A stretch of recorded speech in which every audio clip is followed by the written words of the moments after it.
I understand what's going on. I also have a book, it's called See, I Told You So. By Rush Limbaugh. There you go. And Thank you. if you'd like to buy a little raffle ticket here, you can put $1 in. We'll see if we'd be glad to let you share that. And you know it's mine? The council speaks first? I think that's fair to put.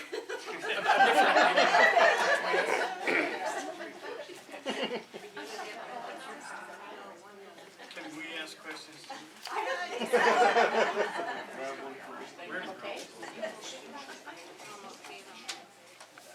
So this is, Everybody, that being a city council member is an unpaid position. People give their time and energy to serve in these posts, and we should be grateful for that. and so this is Bill Straber again, city council member. Yes, and I came tonight. My intent was to give you a little bit of background on how we came about to have the plastic bag ordinance, perhaps a little bit of history, as well as a high-level view of what was in that to answer your questions. And to tell you a little bit about what is happening next. As Susan had mentioned, there are some things to talk about and some recommendations for having some of this discussion in front of councilors, more than one. But to begin with, I mean, this will be, yeah, I mean, remember I'm one of 9, so, so one discussion, any argument with me is either 9 times over or sometimes doesn't count as much. But anyway, this began with citizens coming to us in November of 2011 with a proposal for a plastic bag ban, actually an ordinance already written up. And what the council did at that time is said, no, we're not going to take it as is and decide one way or the other. We wanted to have a chance to look at it, to gather data, to do research, as has been referred to, and to collect input from the community. So the council got that at that time, referred it off to Administrative Services Committee, which then was the primary working committee to deal with it over the next 6 to 7 months. Administrative Services Committee directed staff to start looking at what are some of the things that would need to be fixed in the proposed ordinance as it came to us, and begin to communicate, work with various groups in the community. The city staff formed during the winter of 2012 a stakeholders group that included local businesses, that included some of the proposers of this, included representatives from the plastic bag industry, and had a series of meetings to talk through ins and outs of the ordinance, what is in and not in that. We went through this process. We had updates, so there were a number of public meetings, a number of times for comments, and I know Bruce I saw several times when he came and talked to us. So we were collecting and getting the responses from the community as a whole, and then as it got into the second quarter of 2012, it began to coalesce into here's what a proposed plastic bag ban would look like. That is then what was deliberated on in council in June and became the ordinance. And yes, it is an ordinance that was focused first on banning single-use plastic bags, largely because the view was that they are permanent environmental impact. They don't decompose. They don't go away. They may break up in pieces, but the pieces still are around forever. And then we did add the disincentive, as we were viewing it at the time, of a 5-cent cost for using paper bags, largely because of 2 things, at least in my mind. One was the information about the environmental impact of paper bags, which as I went through this 6 months, I learned a tremendous amount that I didn't understand before in terms of the carbon footprint of those bags, and that was a concern. Plus, we were getting substantial comment recommendation from the Northwest Grocers Association that they didn't support a ban that only banned plastic bags. Now, we were trying to be responsive to the business community in this as well, so we were listening to them. We also had, as part of these stakeholders, the chamber and some other local businesses off the top of my head, I don't remember which ones, but that was where we ended up with this combination of banning the plastic bags, trying to provide a disincentive to the paper bags. I'll tell you, that was both to accomplish these things in terms of reducing the use of single-use bags.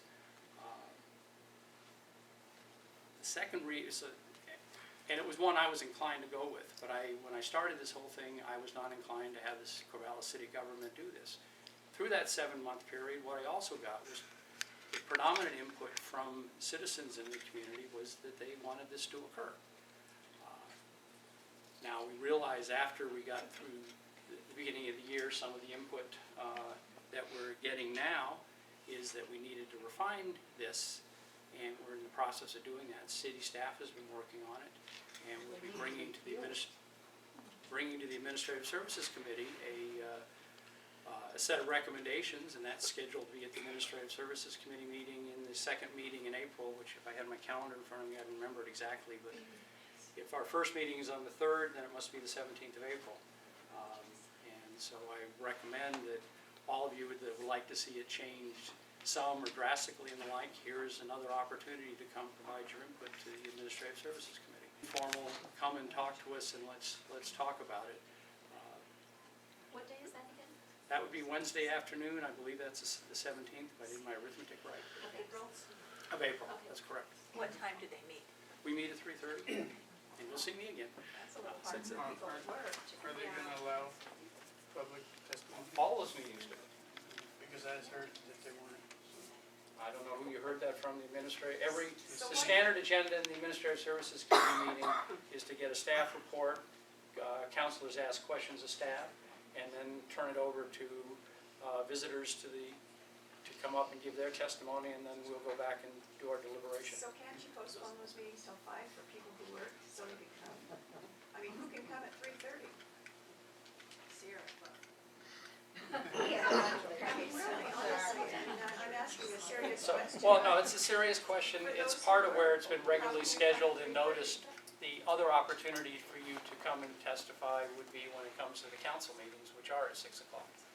And so what comes out of the Administrative Services Committee will be going to council, and that's the second part of opportunity for providing testimony. And those meetings of council also have the opportunity to provide testimony. And I know last June when we were deliberating on this, we were still in the noon and 6 o'clock council meeting, which we changed as of July, but at that point we held off on any of the discussion of the plastic bag ban until the evening session of that city council meeting so that we'd have the opportunity for visitor propositions and comments.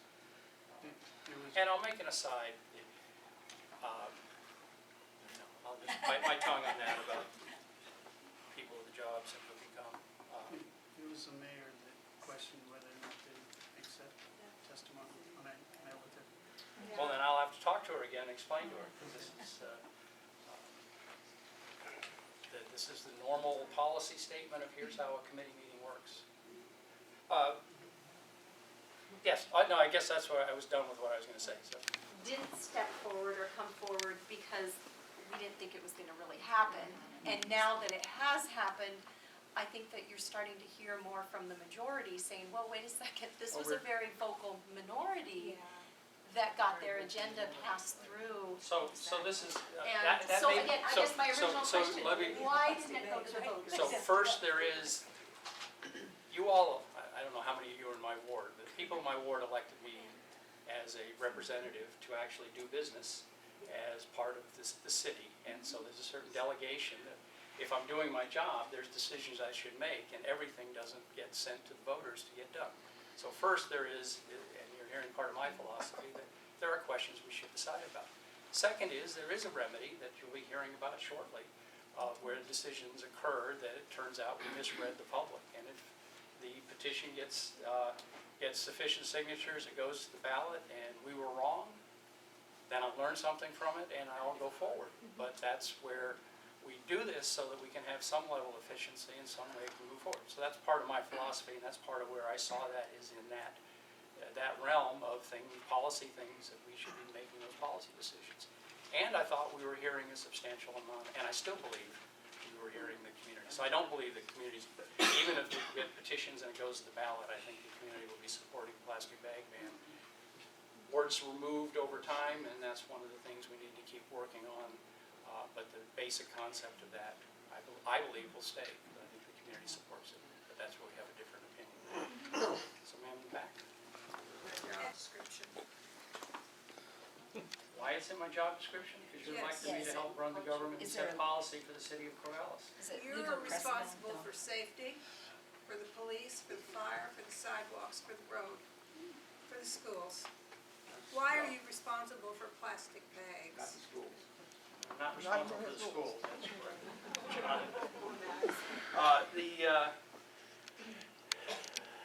Part of it is because we do things that are in a public health realm, and in my mind, this was an environmental item that causes permanent damage, and there are things that we have done as the city to cause that to occur.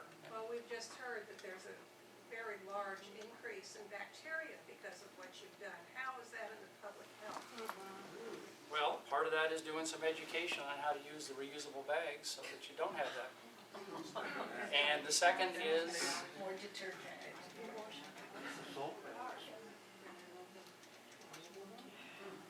other questions, let's see. Maybe you were next, sir. Okay, well, I'm not a citizen of the People's Republic of Corvallis. But it affects me because I live in Philomath and I do shop here. So it's affected me. So when you took this under consideration, it isn't just the city of Corvallis. It's a marketing area, correct? I don't know if you took that. The other thing is, what kind of impact, you said the plastic bags was on landfill, or what was it? So Was that part of it? And The if it broadest impact is one of these worldwide things of I adding don't to care plastic about that doesn't. worldwide, we're talking about Corvallis right now. Well, that's one of the difference in perspectives of different voters in the town. The second issue is with the plastic bags and with them in the recycling stream, one more minor consideration is the substantial cost to the recycling processing plants where plastic bags that end up in the recycling stream end up jamming machines and causing machines to go down, and I can't think of the name of the facility further up in the state where all of our commingled recycling goes to get sorted. Okay, then my question to you is, why didn't you look at disposable baby diapers? They're a real problem, they're plastic also. We started with this with a citizen's I mean, request to just stop consider and think this. about it. It's trying to get us on the European model where they kept shopping bags, they've outlawed plastic, but they've also outlawed these disposable baby diapers too. And I know that'll have a big impact on our carbon footprint, believe me. So the research you did, I don't know to what extent it did, who was involved with it, but you know, you need a lot of people that have a scientific background when you do that. Thank you very much for at least listening to me.